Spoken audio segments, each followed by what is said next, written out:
Hello everyone, a little bonus video today. So this is going to be one of my impromptu unboxing videos where I don't edit at all, and today I'm not even going to show myself, I'm just going to focus on the package that I've received and the fragrance that's in it. So I think I know what it is. Let's get stuck into it. If you have seen my Instagram post this week, you might have an idea what it might be, because I posted about a vintage fragrance that I really wanted to get a vintage version of. I actually briefly had an aftershave splash of this in my possession, but it was to be sent on to somebody else. That's a long story.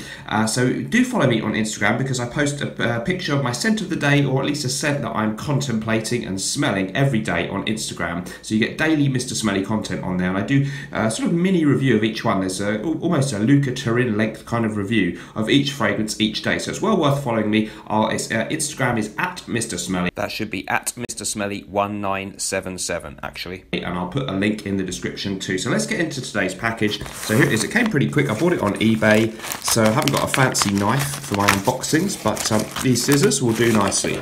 So let's see what we have here. Okay, I'm not sure if it's going to have the original box. It doesn't look like it. I hope it's not some headphones. So let's see what's in here. Anyway, it looks quite well packaged. A nice amount of bubble wrap, which is always important.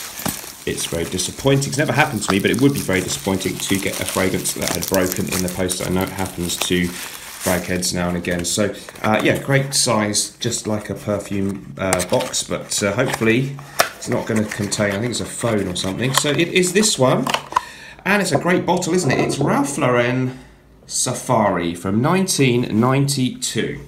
So, yeah, this one, an eau de toilette, first released in 1992, and I'm hoping this is the vintage Cosmere version of this one. I'll tell you the notes. The fragrance is defined as a woody aromatic. Top notes are aldehydes, artemisia, coriander, lavender, green notes, neroli, bergamot, and lemon.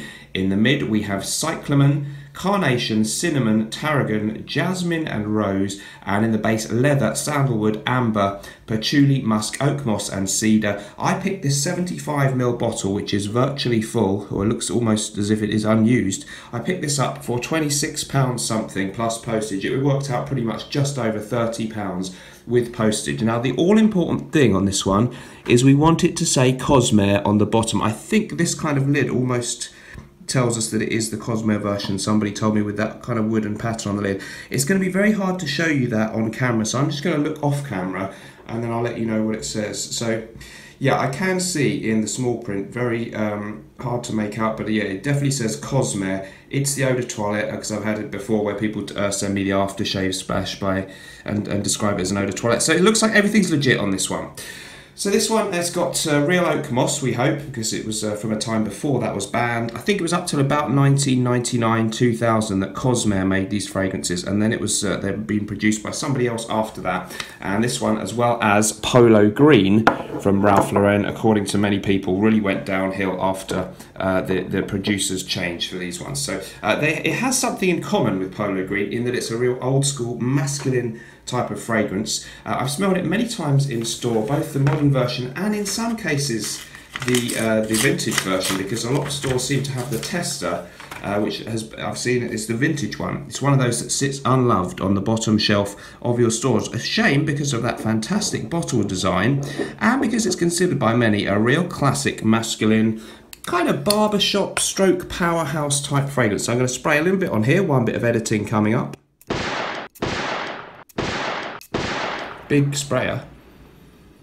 Oh wow, and it's a really, really pungent, juicy, masculine. It's kind of zesty. There's some freshness there in the opening, and it's also definitely got this leathery feel about it. Certainly for me, that has more of a barbershop feel than Polo Green, which is kind of beyond barbershop. That one, Polo Green, a really kind of tobacco heavy and leathery scent. This one has leather too, but it's a little bit more leaning towards that kind of soapy lavender feel with this one. Very, very aromatic. There's a lot of different herbs and things in here. We've got coriander in there, there's floral notes, there's carnation, there's cyclamen, there's tarragon. Very, very many different sort of spicy, flavoursome supporting notes alongside perhaps the main players, which are probably the really strong oak moss, leather, and I think patchouli is a big player. It reminds me a little bit of Givenchy Gentleman in the patchouli element that I definitely get there in the base. well, not in the base because I've only just sprayed it, but when we talk about base notes and top notes, they're all there all the time. It's just some of them are more noticeable at the beginning, middle, or end of the fragrance. So really, really lovely stuff. Really excited to have it in the fragrance collection, and I'll be doing it, if not a full review, I'll certainly be including it maybe in a vintage fragrance video really soon. So let me know if you tried Ralph Lauren Safari, either in the modern or the old version. What do you think of it? And any other comments you got about this video, let me know. Just a quickie, impromptu video filmed on a Friday. I'll see you in the next one. As ever, thanks very much for watching. Whatever you're doing in life, let's project. Bye-bye.